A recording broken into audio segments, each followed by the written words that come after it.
देख लो, ये हैं गांव में काम कैसे होता है। मशीन द्वारा गेहूं कैसे काटे जाते हैं।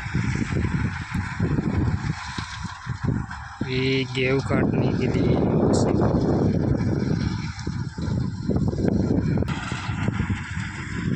ये है विलेज लाइफ। इस तरह से गेहूं काटे जाते हैं गांव में।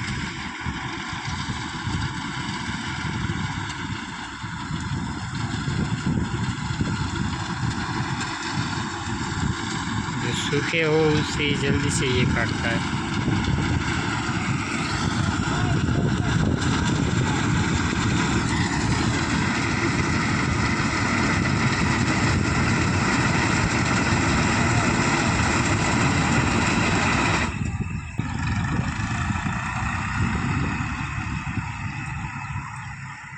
तो इसको घुमाया गया और ये इस तरफ से लेता है।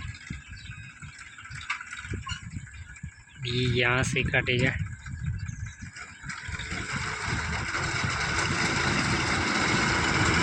मशीन के ज़रिए जो गेहूँ काटे जाते हैं वो थोड़े नीले वगैरह हो तो वो जल्द से सूख जाते हैं।